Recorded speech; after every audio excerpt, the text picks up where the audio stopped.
할렐루야. 학장 김규 교수입니다. 여러분들 제 1강 이렇게 4개 과목을 대부분들 하셨는데 너무 정성을 다해 잘들 하셨어요. 깜짝 놀랐어요. 이번에는 정말 우수한 학생들, 복음에 대한 예수 그리스도에 대한 열망에 가득 찬 사람들이 많이 모인 것 같아요. 너무 반갑습니다. 저 더 열심히 더 하도록 하겠습니다. 아, 제가 전에 이제 2년도 2022, 2023년인가요? RTS에 가서 이렇게 237 전서와 CBDIP에 대해서 강의했던 것도 있고, 또 24년, 25년, 2년 동안 또 CBDIP 강의했던 것도 있어서, 그런 걸 살려서 좀 어떤 때 또 그게 은혜스러운 게 연결도 하다 보고, 또 이게 저작권 문제가 있어서 영상 같은 게 이게 들어가면 다시 또 이렇게 닫히고 안 되더라고요, 유튜브가. 이제 5강 CBDIP 손양원 목사님에 대해서 이제 마치고 주기철 목사님을 해야 될 텐데요. 똑같이 이제 비슷한 길을 가신. 근데 제가 지금 이제 3월 17일인데 미리 4월 6일 거 미리 하고 있습니다. 이 4월 달에 세계 선교대회도 있고 갑자기 일이 많이 생기는 것 때문에 제가 미리미리 녹화를 하고 있습니다. 그리고 이렇게 전에 했던 것도 일부 살려서 연결되고 있어서 또 이게 이 PPT에다가 녹음을 해서 이걸 비디오로 만들기 때문에 시차가 있어서 조금씩 밀리는 부분이 있지만 그런 분을 위해서 제가 또 PPT 음성 녹음도 같이 드리니까 같이 보시면 좋을 것 같습니다. 자, 신사참배를 일사각오로 바꾼 주기철의 CBDIP. 한 번 죽을 뿐이다. 오직 일사각오가 있을 뿐이오니 이 목숨 아끼다가 우리 주님 욕되지 않게 사망 권세에서 나를 이기게 하여 주시옵소서. 아, 참, 이 지난번 손영원 목사님께서도 참 느꼈지만 오늘의 말씀입니다. 나는 여호와이니 이는 내 이름이라. 나는 내 영광을 다른 자에게 내 찬송을 우상하게 주지 아니하리라. 이사야 42장 8절 말씀입니다. I am the Lord. That is my name. I am the Lord. That is my name. I will not give my glory to another. 나는 나의 그 영광을 어느 누구에게도 주지 않을 것이다. My praise to idols. 특히 my praise, 내 찬송, 내가 받는 찬송을 우상하게 주지 아니하리라. 아이자이어 chapter 42 verse 8 NIV New International Version이죠. I am the Lord. That is my name. 이 말씀을 오늘 여러분이 깊이 묵상했으면 좋겠습니다. 우리가 살면서 이렇게 시도 때도 혹시 잘못하면 또 자기 욕심 때문에 저도 그렇죠. 죄질 때가 많이 있습니다. 근데 우리가 다른 거는 몰라도 제1계명 너는 나 외에 다른 신들을 내게 두지 말라. 우리는 오직 예수 한 분, 오직 예수, 유일하신 하나님, 오직 하나님밖에 섞어지기가 아닙니다. 우리는. 그리고 제2계명, 그래서 베드로가 고백했죠. 다른 이로서는 구원을 받을 수 없나니 천하 인간 중에 구원을 받은 다른 이름을 우리에게 주신 일이 없음이라 하였더라. 그죠? Salvation is found no one else. no one else. 다른 사람은 안 돼요. For there is no other name. 거기에는 다른 이름이 없다죠. Under heaven given to man. By which we must be saved. 하늘이 우리에게 사람에게 주어진 we must 우리가 반드시 구원을 받으려면 오직 예수 다른 이름은 없죠. 오직 예수 다른 이름은 없네. 주 이름만 영원히 이사야 보면 나는 여호와라. 나 외에 구원자가 없느니라.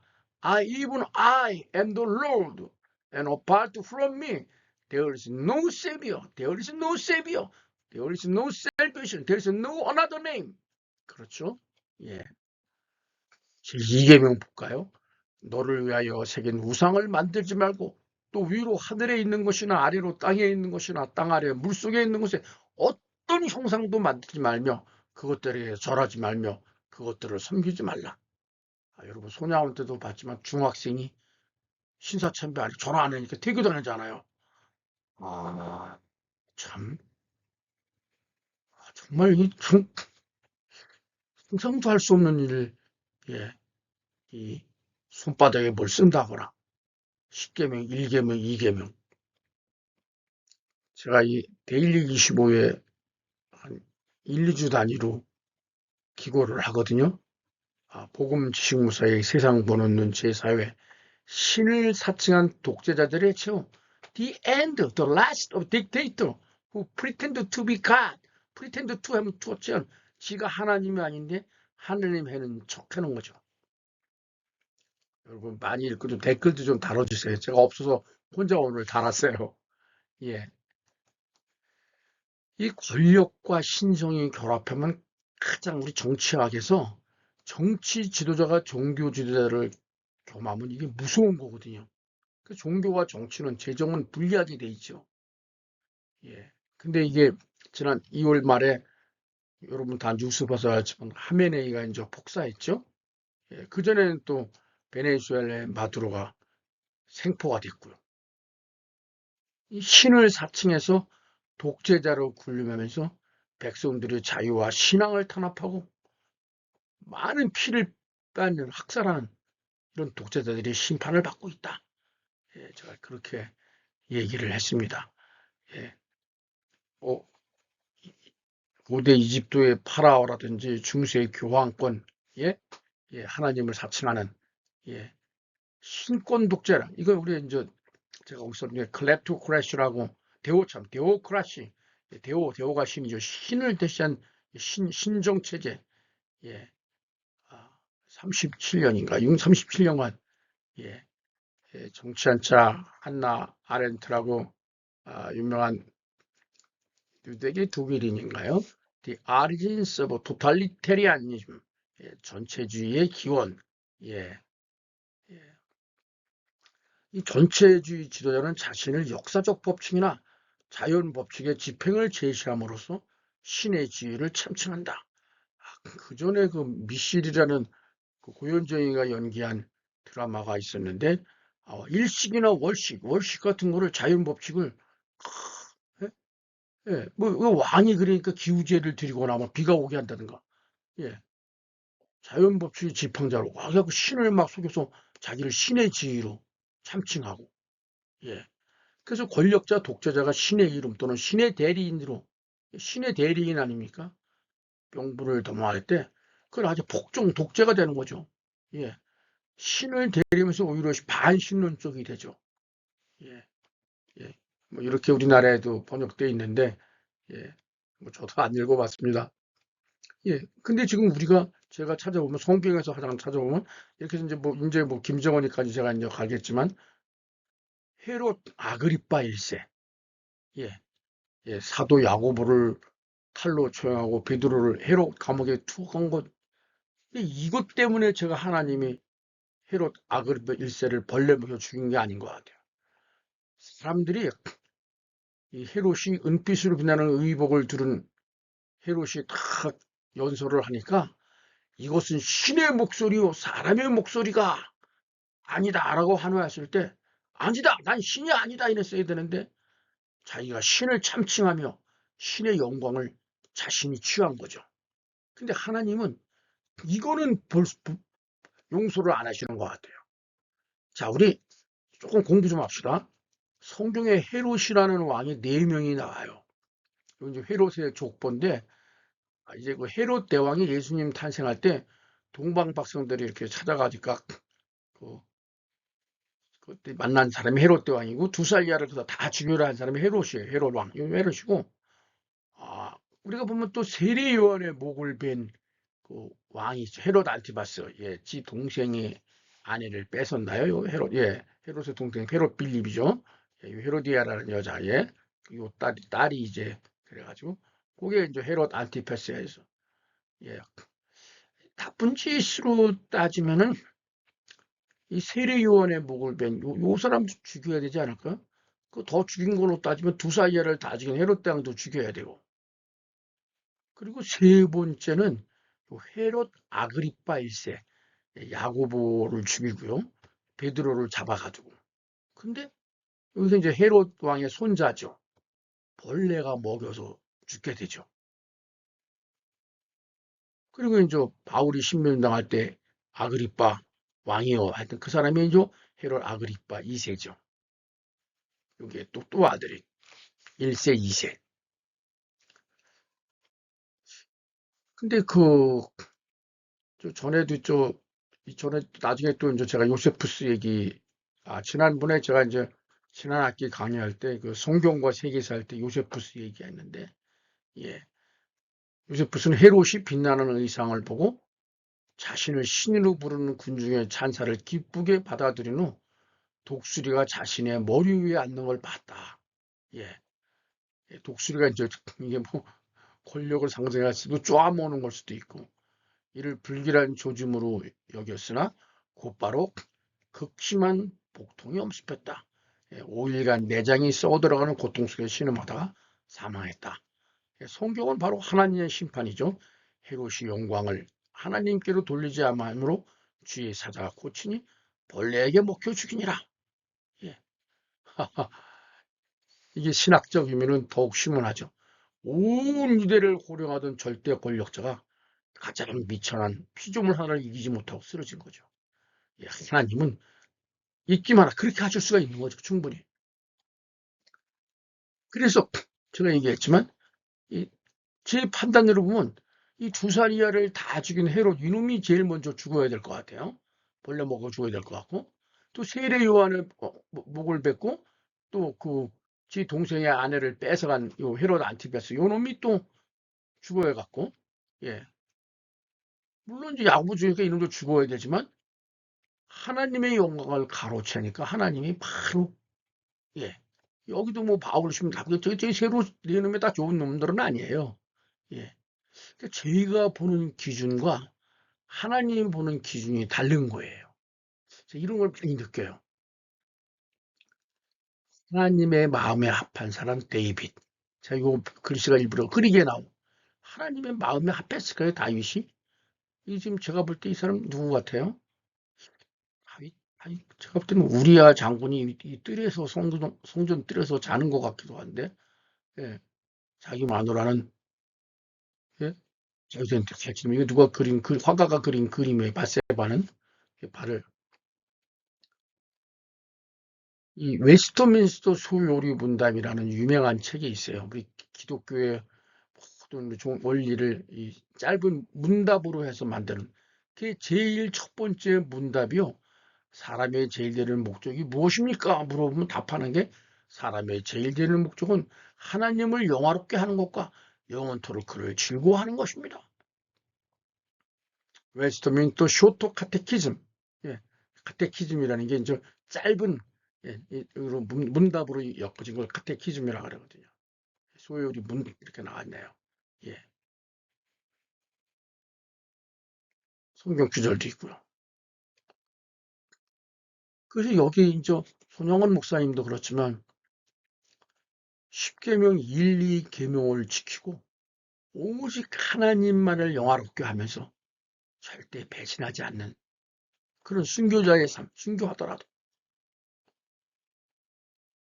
예, 그런 삶을 사는 것이, 예, 가장 또 우리가 잘못 많이 할 수 있죠. 뭐 다윗이야말로 잘못 많이 했는데 10계명, 1계명, 2계명 하나님을 절대 배신하지 않고, 예, 하나님의 이름을 망령되게 하는 골리앗이라는 게 담대히 나갔잖아요. 그래서 좀 조심스러운 얘기인데, 아, 우리가 살면서 이렇게 물론 그런 것도 죄를 안 지면 제일 좋죠. 그렇지만 하나님 입장에서는 이걸 더 중시한다. 예, 그래서 예, 그런 생각을 해봤습니다. 아, 여러분들이 이렇게 주기철 목사님에 대해서 더 많이 아시려고 그러면은 순교자 주기철 목사 생애라는 진달래 필 때 가버린 사람, 요런 책이 있고요. 예, 순교자 주기철, 상하. 저 진짜 대동강아 우리와 함께 울자 하는 이 책 읽고 거의 눈물 없이 읽을 수 없더라고요. 여러분 기회가 되시면 요 책보다는 요 책, 순교자 주기철 상하를 구해서 읽으시면 좋을 것 같습니다. 손양원 목사님뿐만 아니라 이 주기철 목사님에 대해서는 CTS에서도 이렇게 일사각오로 이렇게 했었고요. 예, 특히 그 KBS에서 이 드라마로 오직 믿음 하나로 일제에 맞서 싸운 목사, 죽음과 맞바꿔가며 신념을 지켜낸 일사각오 주기철.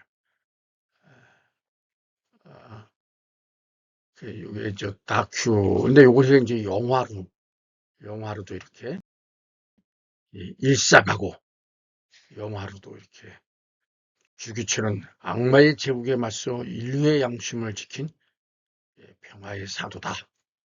예, 다음 장면 예고편인데 한번 보시죠.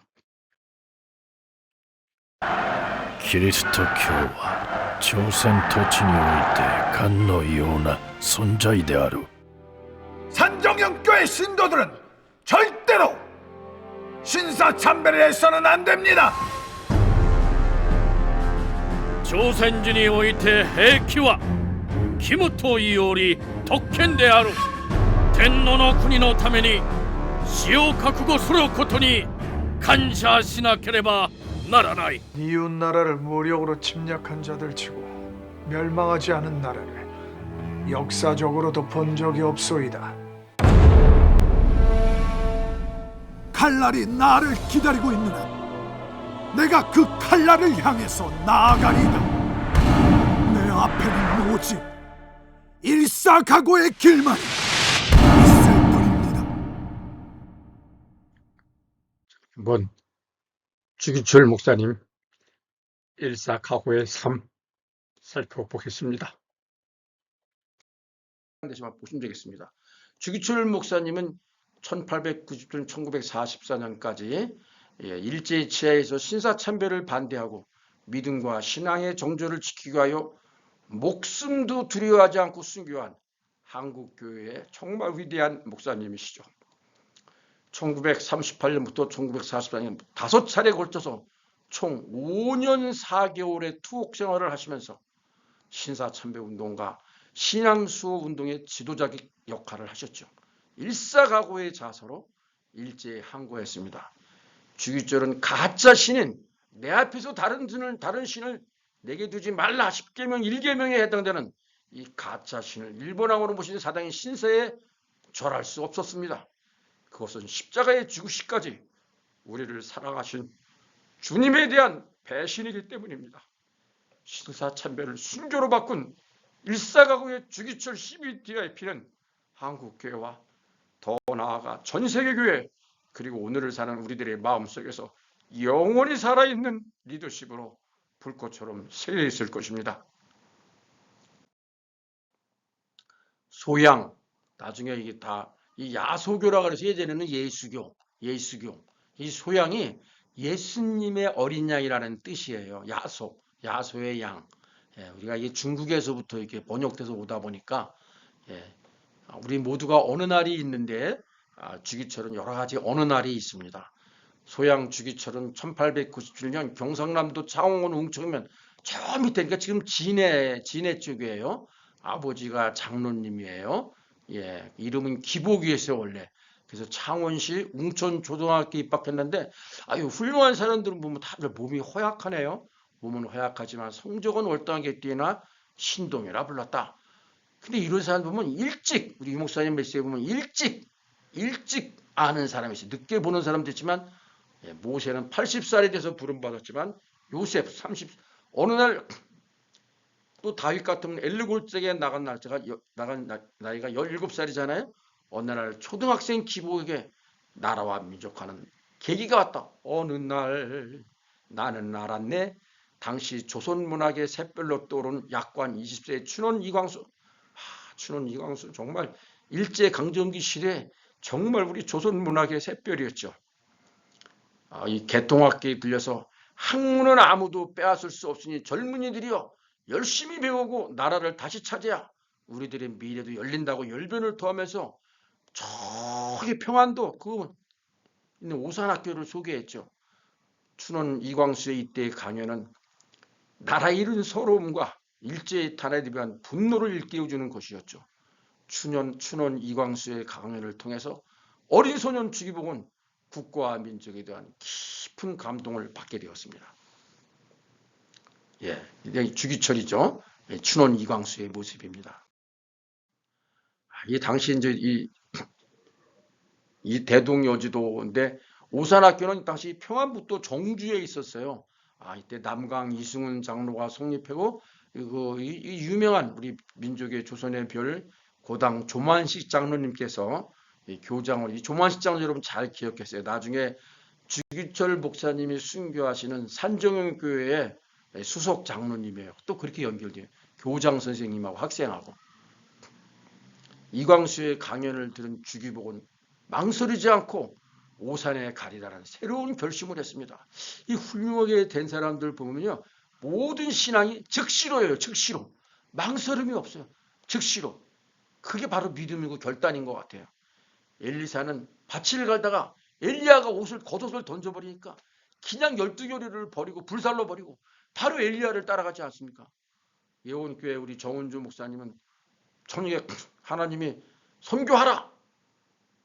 서울로 올라가라. 그 말 듣고 바로 그 다음날 집 내놓고 바로 그냥 어디로 갈 바를 알지 못하고 그냥 서울로 올라왔다 그러더라고요. 우스갯소리로 뭐 침투기는 그게 아니라 목동으로 오셨는데 아브라함도 갈대우르를 떠나라니까 갈 바를 알지 못하고 떠나지 않습니까? 믿음은 결단이고 그런 것 즉시로 그런 것 같습니다. 오산학교는 무려 귀복의 고향인 진해 저 남쪽에서 북쪽까지 무려 1500리 길이나 되는 머나먼 길이었어요. 초등학교 학생이. 당연히 부모님을 비롯해서 온 가족이 반대했지만 귀복은 절대로 굽히지 않았습니다. 될성부른 나무는 떡잎부터 알아본다더니 남쪽 끝에서부터 북쪽 끝으로 학교를 간다고 결단할 이만큼 남달랐습니다. 어린 초등학생이지만 나라와 민족을 찾겠다는데 그 굳은 결의를 부모님도 막을 수가 없었습니다. 아브라함, 야곱, 바울, 성경의 위대한 인물들이 이름이 바뀌어졌듯이 귀복은 정말 아브라함처럼 복이 근원, 그 터가 복이 되리라 했는데 그는 복보다는 진리를 통한다. 지배를 철한다. 그 터에서 모든 것을 통하리라. 꿰뚫으리라. 주기철 이름을 본인이 바꿨어요. 아니 초등학생이 무슨 어떻게 한문도 이렇게 옛날에는 한문을 잘 알았나 봐요. 기복이란 이름도 아마 장로님께서 이렇게 한 것 같지만 기복은 그런 것보다 사물과 현상 그리스도를 올바로 뚫어보고 이치를 관통하게 말겠다는 기철을 더 좋아한 것 같아요. 아버지도 그 당돌하면서도 기특한 마음을 받아들여서 기철로 이름을 바꿔주신 것 같아요. 근데 거기다가 또 윤동주가 자기 형하고 같이 가듯이 사촌형은 주기용을 설득해서 오산에게 입학했어요. 네. 그렇다고 우리 제가 가끔 선지자들 만나보니까 어려움 겪는 사람들 내가 이름 때문에 안 됐다고 이름 바꾸는 사람 많은데 우리는 이렇게 운명 따라가는 게 아니죠. 기복이 집에서 예수님을 가장 영접하자는 큰형 기원으로 웅천읍에다가 조그마한 교회당을 세울 정도로 열심히 했었어요. 기복은 친구들과 함께 어릴 때부터 주일학교 열심히 다녀 이 소년 목사라는 칭호를 받기도 했다 그래요. 오산학교에 진학한 주기철은 그곳에서 이승훈 장로, 교장 선생님 조만식 장로, 유용무 선생 같이 민족의 선각자들의 지도하에 일제에 저항하는 민족 정신 그리고 기독교 신앙교육을 받게 됩니다. 오산 교정에서 세 가지를 첫째는 애국사상을 배우고 둘째는 신앙을 배우고 셋째로 민족 정신을 배웠습니다. 그에게 있어서 오산학교에서 학창시절은 기독신앙인으로서 일제에 저항하는 것이 민족과 교회에 어떤 의미를 가지는가 하는 것을 깊이 생각하며 깨닫는 계획이 됐습니다. 민족과 교회, 나라와 믿음, 영성과 전문성, 믿음과 실력, 주기철을 관통하는 키워드가 되어가고 있었습니다. 이 주기철 목사님에 대한 그 간증과 자료 때문에 제가 이 학위 논문을 좀 많이 봤는데, 주기철 목사님의 CBDIP를 감히 제가 어떻게 생각할 수 있겠습니까? 여러 가지로 주기철 목사님 신학 사상을 논하는 것 자체가 신학도 전공하지 않은 저에게는 제약이 있을 수밖에 없습니다. 우선 주기철 목사는 그 자체가 신학자가 아니었고 목회자였고 목회자로 생을 끝난 분입니다. 그래서 따라서 한 목회자의 신학 사상을 도출해내는 것은 용이한 일이 아닙니다. 그 목회라 할지라도 목회자라고 알 수 있는 설교집이나 수상집, 편지, 논문, 일기장들이 많으면 그런 데서 사상을 엿보고 분석할 수 있지만, 주기철 목사님은 자신이 설교집을 낸 일도 많은 그런 일도 쓴 일도 없이 생을 마쳤기 때문에 알 수가 없습니다. 다만 그의 생애를 적은 몇 권의 전기와 단편적인 주기철 목사님의 그에 의존할 수밖에 없습니다. 가버넌트. 그래서 저는 도대체 주기철 목사님의 언약이 뭔지 알 수가 없습니다. 그러나 키워드로 보면 하나님, 교회, 민족, 나라, 교회와 민족, 하나님과 나라, 이 두 개의 키워드가 주기철을 관통하는 언어였습니다. 주기철 목사님은 일주일 같으면 7할 70%를 설교와 기도에 하라 했습니다. 오직 설교 준비하고 기도하는 것. 7분 설교 기도, 2분 신방, 1분 사모. 목회하시는 분들을 주기철 목사님을 생각해도 될 것 같아요. 강단에서 외치는 설교를 위해서 일주일에 70%를 여기 설교 준비와 기도하는데, 그리고 20%는 신방에, 10%는 사무에, 주일학교 다닐 때나 오산학교 다닐 때나 평양신학교 다닐 때나, 나를 사랑하는 교우 여러분, 의에 죽고 의에 살으십시다. 의를 버리고, 더구나 예수께 향한 의를 버리고 산다는 건 개, 짐승의 삶만 갖지 못합니다. 여러분, 예수로 살아계십니다. 예수로 죽고 예수로 살아사이다. 그래서 저는 주기철 목사님 커비넌트를 오직 예수, 오직 예수로 죽고 오직 예수로 사는 주의 종, 하나님과 나라를 사랑하는 성령 충만한 주의 종, 이거 뭐 주의 종이라고 그러면 안 되겠네요. 오직 예수, 오직 예수, 하나님과 나라, 나라를 사랑, 하나님과 나라 사랑, 오직 예수가 좋겠네요. 제가 볼 때 주기철 목사의 겁이나네요. 주의 종이라는 게 틀렸네요. 이거는 이제 오직 예수를 그 주의 종이 되겠다는 이제 언약은 되고요. 언약은 오직 예수. 지저스 크라이스트 얼론. 솔루스 크리스투스. 유목사님이 그러시잖아요. 어둠의 시대, 시대를 보면 비전이 보인다. 마치 그 엘리 제사장이 있을 때는 정말 이상이 희귀하고, 정말 말씀이 희귀하고 이상, 비전이 근데 예수님이 환상, 하나님의 환상을 보여줘야 되는데 하도 처먹는다는 생각에 떠먹고 들어놓아서 일어나지 못할 정도로 배때기가 적어 있으니까 하나님으로부터 비전을 못 보니까 어린 사무엘의 그 비전을, 하나님 말씀을 듣지 않습니까? 그러니까 우리 기독교인은 너무 게을러도 안 될 것 같더라고요. 1916년 19살에 오산학교를 졸업한 주기철은 항일 민족주도자 남강 이승훈과 교장선생님이 고당 조만식의 권유에 따라 헐벗고 굶주리는 민족을 배불리게 할 수 있는 사람이 되고자 당시 크리스천 학교 선교사들이 세운 연희 전문학교 상과에 진학했으나 1년도 안 돼 어렸을 때 앓던 고질병 안질이 더욱 심해져 공부하기가 몹시 힘들었습니다. 그래서 학업을 중단한 채 웅천에 내려와서 청년운동에 휘었습니다. 자, 이게 하나님이 인도하시는 삶을 보면요, 내 뜻과 하나님의 계획은 달라요. 제가 손님 얘기했죠. 프로비던스. 하나님은 주기철 목사를 순교자로 준비하셨지 상과에 들어가서 돈 많이 벌라 사업가가 되려는 게 아니었어요. 그러니까 고질병이 걸려가지고 안질이, 바울도 안질, 사도 바울도 안질 때문에 공부하기가 힘들어 공부를 못해 학업을 중단하고 내려오게 되죠. 당시 일제는 교활하게도 한국 청년들을 홍등가를 하게 만들고 공창제를 하게 하고 다 이런 식으로 해서 청년들을 아예 그냥 희미하게 만들게 했죠. 이제 부모 주기철 이제 그 부인이 약간 좀 부자였나 봐요. 안갑수라는 사모하고 결혼을 해가지고 이제 3.1운동 지도부 활동을 하게 됐습니다. 근데 이제 3.1운동이 정말 끝났기 때문에 많은 크리스천들이 회의에 빠지게 됐어요. 교회에서 10여 년간 교회를 세웠던 형들도 불신으로 빠지고 다 교회를 등져, 작은 형도. 그런 걸 보고 주기철의 갈등은 더욱 깊어만 갔습니다. 근데 또 어느 날이 왔습니다. 터닝 포인트. 그 당시 그 평양 신학을 졸업한 김익두 목사, 김익두 목사가 정말 어마어마했나 봐요. 주기철 목사의 담에색 도상이 그 집에서 가까운 마산 문창 제1교회에서 한국 최초의 부흥사인 김익두 목사를 모시고 부흥사경회를 연다는 소식을 듣고, 김익두 목사는 깡패에서 치유의 은사를 받아 부흥사로 변신해가지고 당시 사람들에게 놀라움과 존경의 대상이었죠. 소경이 눈을 뜨고 안진뱅이가 걸으며 귀머거리가 되는 기적들이 많이 일어난다고 했습니다. 그 소문을 듣는 순간 주기철의 가슴에서도 무엇인가 뜨거운 것이 막 분출했습니다. 너의 가슴이 뜨겁게 하는 것이 무엇이냐? 무엇이 너의 가슴을 뜨겁게 하는가? 저는 그 찬양 참 좋더라고요. 주기철이 신학을 결심하는 사건이 생깁니다. 담에색 사건이 생기게 됩니다. 1920년 3월 20일 동아일보의 부산 진교회에서 김익두 목사의 부흥회 이적이 나타났다는 기사를 접하면서 당장 마산 문창교회였던 김익두 목사의 부흥 집회에 친구들과 함께 참석하게 됩니다. 그리고 거기에서 그 생애 동안 한 번도 경험하지 못한 새로운 영적 체험을 하게 됩니다. 울면서 회개하는 사람, 병 고쳐봐도 함성을 지른 사람, 방언이 터진 사람, 각양각색의 사람들로 예배당이 가득 찼고 모두들 기도에 매달리는데 주기철과 친구들은 은혜를 받지못 답답했습니다.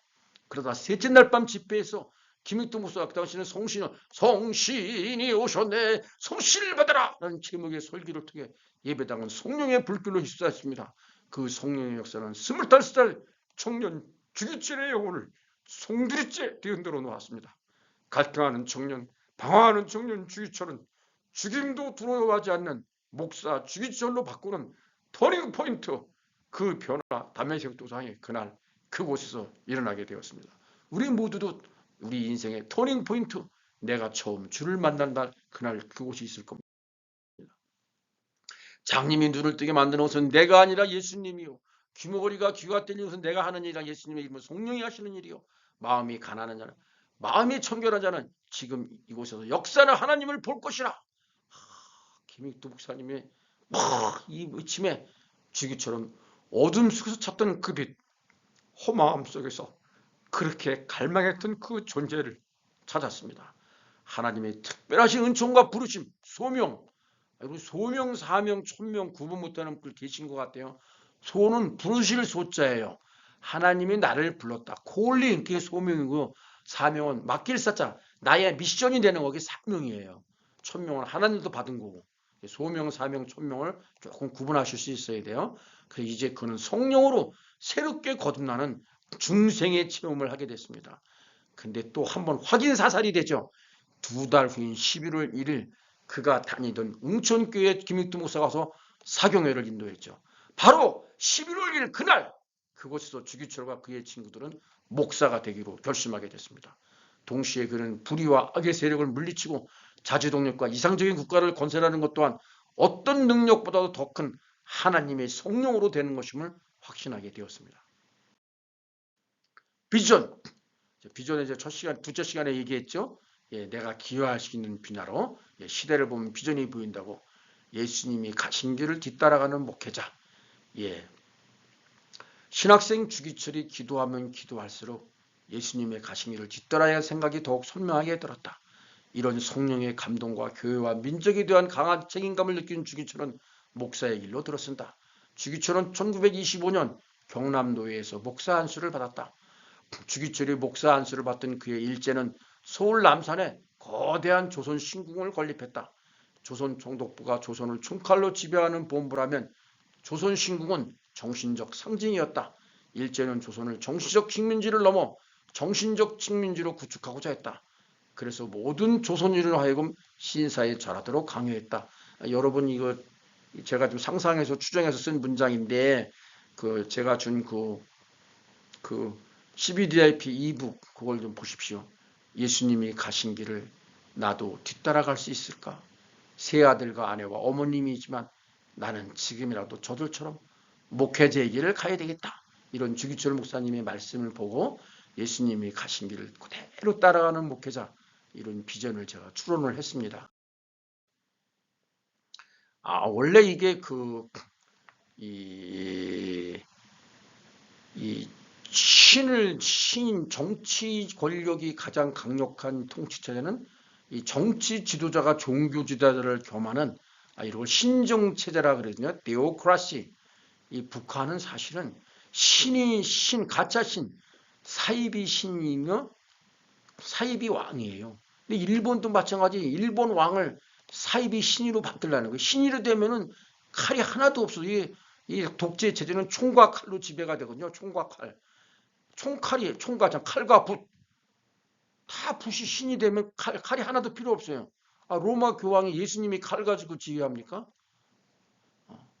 이런 암울한 시기에 주기철은 목사의 길을 얻게 되는데, 특히 민족 정신인 오산학교에서 민족과 신앙 두 가지 키워드로 자란 주목사에게서 하나님이 아닌 일본 신사에 절하는 건 10계명 중 제1계명을 배반하는 행위였죠. 주목사는 예수님처럼 자신에게 철저했을 뿐 아니라 하나님을 사랑하고 이웃을 사랑하라는 제일 되고 첫 번째 되는 계명을 솔선수범해서 따랐습니다. 그래서 그 주기철 목사는 예수님이 가신 길을 뒤따르는 참된 주의 종요 목회자가 되고자 했습니다. 하나님과 나라를 사랑하는 성령 충만한 목회자의 언약 위에 예수님이 가신 길을 뒤따라가는 목회자라는 비전이 당시 시대 상황과 배치되면서 주목사의 앞길은 가시밭길이 예상됐습니다. 주목사님의 목회 철학은 성경과 기도, 말씀과 기도 중심의 목회. 논문을 제가 보니까 주기철 목사의 생애는 철저히 성경과 기도 중심의 신학으로 일관했다. 그의 생활은 성경과 기도에서 시작되었고 성경과 기도로 살았고 성경과 기도로 끝맺었다. 하루의 시작을 성경과 기도로 시작하고 잠들 때 성경과 기도로 끝내. 정말 요새 말하는 성경 말씀 24, 기도 24죠. 그에게 있어서는 성경 없이는 그의 생을 점검할 수 없을 정도로 그에게 있어서는 성경 말씀은 삶의 근간이 되었다. 성경 말씀에 철저하지 않았다면 그의 목회도 순교도 있을 수 없을 것이다. 주목사의 성경 말씀 중심의 신학은 그의 설교에서 구체적으로 표현되어 있다. 김인소 목사는 주목사의 목회는 설교에 주력하였다고 하면서 그의 설교 중심의 목회를 다음과 같이 표현했다. 설교 중심의 목회. 정말 주일날 목사님 메시지 하나만 거기에 은혜만 받아도 그렇죠? 메시지. 7분 설교에 2분 신방, 1분 사무. 그러니까 7화를 설교, 주일 지나고 월요일부터 다음 주일 설교를 준비하기 시작해서 금요일에 마치고 금요일과 토요일은 준비한 설교를 위해 기도했습니다. 저는 이게 교수고 때문에 이제 이렇게 원고가 되면 하는데 목사님들은 더 힘들어요. 원고가 다 돼도 이틀 동안 준비한 설교 기도해야 돼요. 이렇게 설교하고 준비를 하거나 얼마나 열심히 했는지 병을 앓고 난 사람처럼 헬스케졌다고 해요. 다음에 나오지만 거기 가면 무악산에 올라가면요. 주기철 목사님이 종종 올라가 며칠 밤을 새우면서 기도하는 그 기도 바위가 있어요. 그리고 이렇게 준비하고 이렇게 기도하고 강단에 하시면 얼굴빛이 빛나고 동작은 긴장하고 말소리는 쨍쨍하고 대대서 능력이 나타나. 원고는 다 외우는 정도가 아니죠.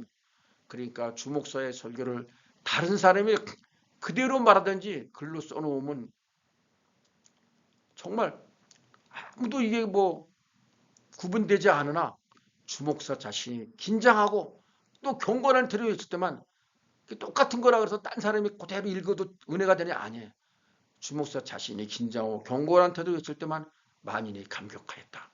이게 제가 이 박사학위 논문을 인용하다 보니까 조금 좀 서툴렀습니다. 예, 주목사의 설교는 그의 신앙 고백이요, 그의 생활이요, 그의 정신을 피로 인친 것입니다.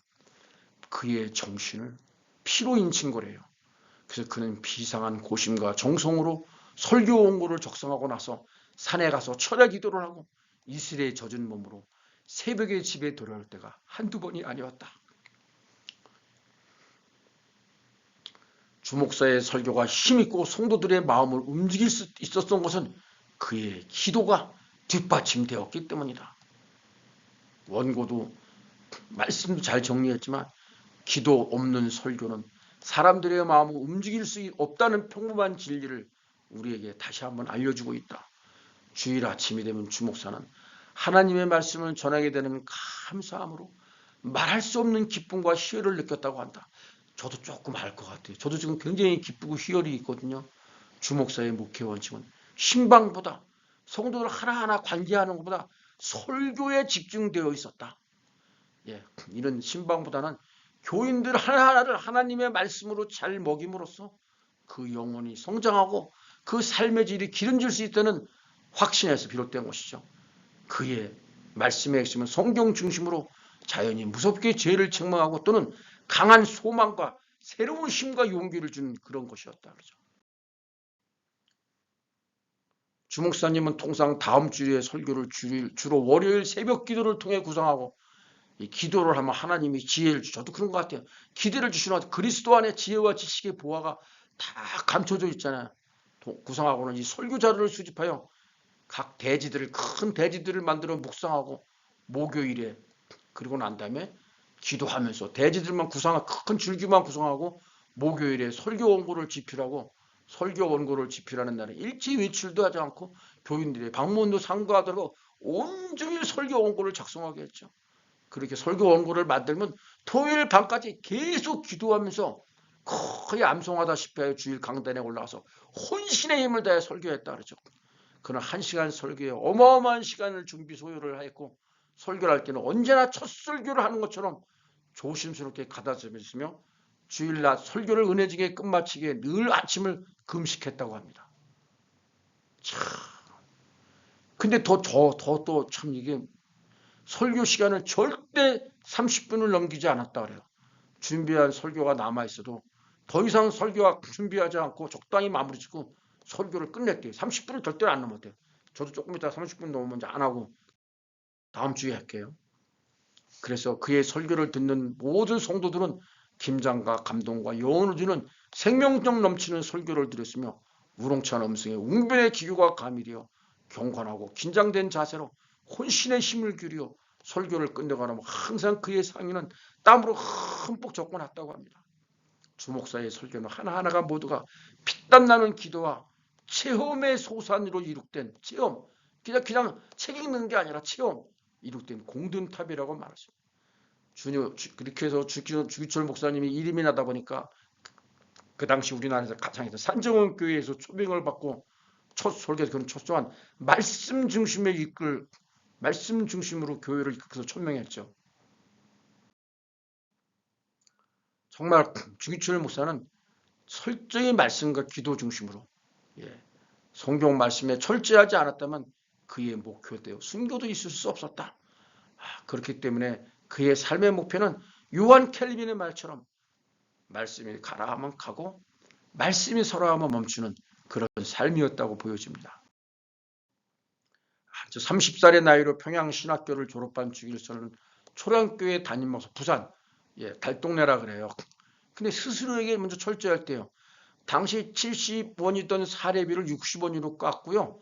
결혼할 때 부인이 가지고 6,000평, 논 30마직이라니까 이거 참 큰 돈이에요. 이걸 차츰 팔아서 구제하는 데 썼대요. 개인과 가정보다는 교회에 전념하면서 오로지 기도와 성경 공부를 강조하며 성도들의 신앙을 이끌었대요. 이 당시 제가 보니까 목사님들 그 사례가 엄청 비싸더라고요. 그 결과 부임한 지 1년도 안 돼 교인 수가 100명에서 600명으로 증가했대요. 부산 주기철 목사님이 초라함께서 첫 사역을 시작한 거 모든 기준이 예수님이셨대요. 자신보다는 교회 와서 가져온 결혼할 때 가져온 그 돈까지 다 팔아서 쓰자래요. 예수님이 가신 길을 뒤따라가는 목회자는 그의 비전이 되었습니다. 여기 이렇게 논문집에도 나오죠. 이렇게 재산 처리 문제로 이제 아내하고 언쟁도 했다 그래요. 영희 엄마 이보시오. 그 재산 때문에 내 기도가 잘 안 돼요. 게다가 설교 때 가난한 자에게 구제하라는 말을 도무지 할 수가 없어요. 자기도 안 하는 구제를 어떻게 교인들에게만 할 수가 있겠어. 그거 팔아치웁시다. 이 당시 초량교회 목사 월급이요. 도지사 월급 것과 맞먹는 수였대요. 얘들 다. 예. 마이 드림. 생생하고 분명한 꿈이죠. 예, 일사각오. 주일정 목사님 정말 하나님을 배신하지 않고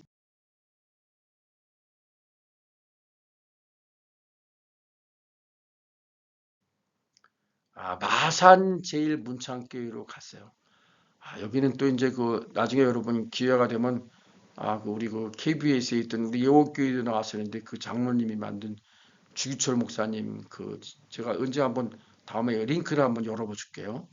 예, 여기 무악산에 저 꼭 가보고 싶은데 못 갔어요. 밤마다 여기서 부르짖는데요. 정말 주 목사님의 설교는 교권이든 권력이든 불이라고 판단하면 주저없이 비판해 버리니까 일제에 억눌린 사람에게는 마치 가뭄의 단비 같았대요. 한국교회 부흥의 종이라는 별명이 붙었대요. 나라와 믿음 두 가지 키워드. 뭐 어떻게 이런 바위가 있나 몰라요.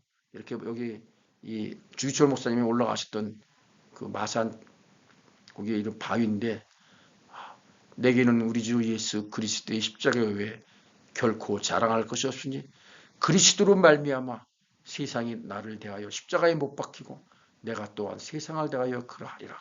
갈라디아 6장 14절 말씀. 예, 여기에서 올라와서 이렇게 주기수님 밤마다 새벽이 되도록 이렇게 기도하셨죠. 예, 여기 이제 어떤 작가가 올라갔더라고요. 일본 사람이 주기철 목사를 연구하기 위해서 이렇게 했더라고요. 예, 주기철 목사, 예, KBS 완에서 이렇게 한 건데, 예, 신이시여, 당신은 사람들이 다 외면하는 거린과 나환자의 벗이 되었나이다. 존귀하신 당신이 그토록 낮아지셨으니 비천한 저는 어디까지 낮아져야 하겠습니까? 당신이 제자들의 발을 씻기셨으니 나는 나환자의 발을 핥게 하여 주시옵소서. 모든 사람의 발 앞에 짓밟히는 먼지와 티끌이 되게 하여 주시옵소서. 주기철 목사님의 손자들이더라고요. 또 목사님이 됐더라고요. 예, 이거 지금 음질이 안 좋아서 다음 시간에 더 연결해서 하겠습니다. 주기철 목사님한테는 오남 밀력의 자녀가 있었고요. 첫 부인은 사별했고요. 재혼을 했는데 재혼하신 사모가 감옥에 있을 때 옥바라지를 다 했어요. 근데 그 사모님도 주기철 목사님은 44년 감옥에서 순교하시고 사모는 그 다음에 암으로 돌아가셨어요. 네, 요거는 그리고 첫째 아들은 공산당에 의해서 순교자였고요. 둘째 아들 영만은 어머니의 철저한 신앙교회에 저항을 했다 그래요. 예. 그리고 셋째 아들 주영애 장로는 아버지를 이어서 자녀들이 목사와 전도사가 7명, 사모가. 그리고 주광조 장로는 여러분 다 아시죠? 간증도 많이 하고. 네. 여기 주기철 목사님 후손들과 이제 가족들, 아들들 얘기인데요. 예. 오종모 사모가 이제 두 번째 사모인데, 이분이 주기철 목사님을 다 뒷바라지 해줘요. 이거 제가 이런 얘기를 해야 될지 안 해야 될지 모르겠네요.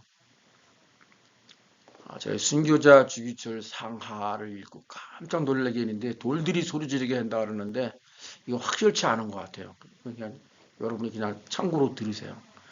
먼저 첫 번째 부인께서 이제 아마 병사하신 것 같기도 한데 그 책과 저 개인적인 소견에 의하면은 마치 라헬이 요셉에게 어울리지 않으니까 베냐민을 낳으면서 하나님이 불러가듯이 첫 번째 사모가 주기철 목사님 순교에 조금 이렇게 방해가 됐던 것 같습니다. 그 시어머니도 참 열심히 공경하는 정말 효부였다 그래요. 그렇게 되니까 주기철 목사님 순교를 안 된다 그런 거죠. 어머니가 살아계신데 어떻게 죽냐 이거죠.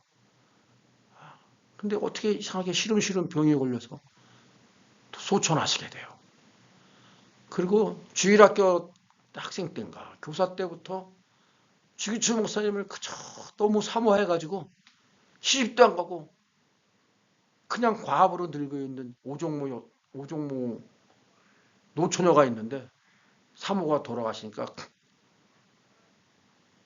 루시 그냥 보아스에 가듯이 주기철 목사님 댁에 가가지고 자기가 아내가 되겠다고 해서 오종모 사모가 아내가 되면서 막 뛰밀어요. 순교로. 목사님 견디셔야 한다고. 그러니까 뭐 이게 원래 딴 데 보면 어머님은 신앙이 좋은 것처럼 했는데 아들이 순교하는 거 보고 아무리 어떤 신앙이 좋은 뭐 더 죽어라 그러는 사람이 있습니까? 그러니까 막 며느리를 많이 미워했다 그래요. 아들을 그냥 죽게 만드는 적이라고. 그 피고름 다 옥바라지 하면서. 그 본인도 암에 걸려서 주목사님 순교하시니까 그 다음에 북한에서 많이 회유했다 그러더라고요. 근데 그거 반대하고 그냥 돌아가시더라고요. 그러니까 우리가 돌들로 소리 지르는 게 하나님 입장에서 하나님이 쓸모없다고 생각하면 불러가시는 것 같더라고요. 제가 참 이 주기철 목사님 상하 보고 엄청 많이 울었어요. 여러분, 고난주간을 생각해서 제가 미리 주기철 목사님 일사가고의 주기철 목사님 CBDIP에 대해서 이렇게 두 번으로 나눠가지고 이렇게 강의를 하는데 일부 그 송명희 시인의 곡 그리고 돌아가신 신상우 작곡가가 그 신상우 작곡가가 왜 하나님의 은혜 이것도 했다 그랬잖아요. 지금 새벽 2시 반이에요. 제가 크게 얘기할 수가 없어요. 한번 제가 쭉 들어보니까 음질이나 또 노래가 안 좋아서 그래도는 삭제했고요. 하나 녹화 영상을 봤는데 나빠서 지금 요거 몇 개 부분을 다시 하고 있어요. 그래서